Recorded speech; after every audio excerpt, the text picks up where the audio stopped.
महाभारत काल में कई ऐसे योद्धा हुए जिन्होंने युद्ध में अपने पराक्रम से विरोधी सेना में जबरदस्त कोहराम मचाया। कहा जाता है कि इनमें से एक योद्धा ऐसा भी है जो आज तक जीवित है।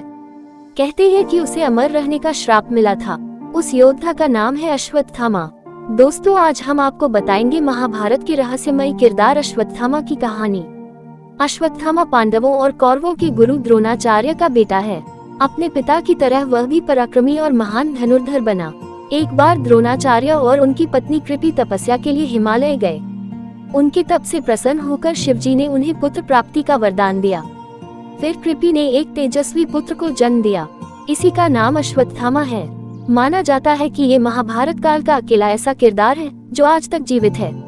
आज भी कई जगहों पर अश्वत्थामा के जीवित देखे जाने के दावे किए जाते हैं। वैसे तो द्रोणाचार्य पांडव और कौरवों दोनों के गुरु थे, मगर महाभारत युद्ध में उन्होंने हस्तिनापुर के सिंहासन का साथ देते हुए कौरवों के पक्ष में लड़ने का फैसला लिया। अपने पिता की तरह अश्वत्थामा ने भी पांडवों के खिलाफ युद्ध किया।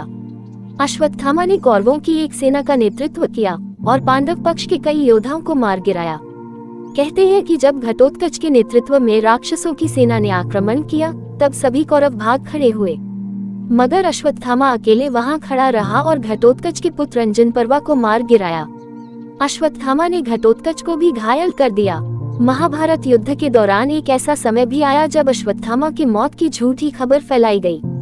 दरअसल द्रोणाचार्य का वध करने के लिए श्री कृष्ण ने पांडवों से अश्वत्थामा की झूठी खबर फैलाने के लिए कहा। धर्मराज युधिष्ठिर ने कहा कि वे झूठ का सहारा नहीं लेंगे। फिर श्री कृष्ण के कहने पर युधिष्ठिर ने अश्वत्थामा नाम के हाथी का वध कर दिया। द्रोणाचार्य को जब इसकी खबर मिली तो उन्हें लगा कि उनका बेटा अश्वत्थामा मारा गया। इससे दुखी होकर उन्होंने शस्त्र त्याग दिए। तभी धृष्टद्युम्न ने मौके का फायदा उठाकर द्रोणाचार्य का सिर धड़ से अलग कर दिया। द्रोणाचार्य की मौत के बाद पांडवों ने महाभारत का युद्ध जीत लिया। युद्ध खत्म होने के बाद पांडव अपने शिविर में जीत का जश्न मना रहे थे।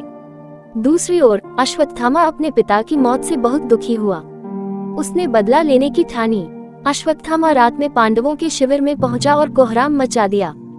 अश्वत्थामा ने द्रौपदी के सभी पुत्रों और धृष्टद्युम्न को मार गिराया। अपने सभी पुत्रों का वध होने से द्रौपदी बिलखकर रोने लगी। अर्जुन को क्रोध आया और अश्वत्थामा के पीछे चला गया। अर्जुन अश्वत्थामा को पकड़कर द्रौपदी के सामने ले आया। द्रौपदी ने अश्वत्थामा को माफ कर दिया, मगर श्री कृष्ण ने उसे हजारों सालों तक भटकने का श्राप दे दिया। अर्जुन ने उसे अपमानित कर शिविर से बाहर निकाल दिया। कहा जाता है कि तब से आज तक अश्वत्थामा भटक रहा है। कई लोगों ने अश्वत्थामा को देखने का दावा किया है। कुछ लोगों का मानना है कि मध्य प्रदेश के बुरहानपुर के पास असीरगढ़ का किला है, वहीं पर अश्वत्थामा रहता है।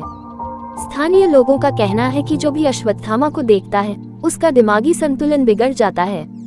एमपी के ही जबलपुर में नर्मदा नदी के किनारे भी अश्वत्थामा के भटकने के दावे किए जाते हैं। हाल ही में अश्वत्थामा पर आधारित कई सारी फिल्में भी आई हैं। तो दोस्तों, आपको ये कहानी कैसी लगी कमेंट बॉक्स में जरूर बताएं, तथा ऐसे ही और वीडियो पाने के लिए चैनल को सब्सक्राइब करें और प्रमोट करें।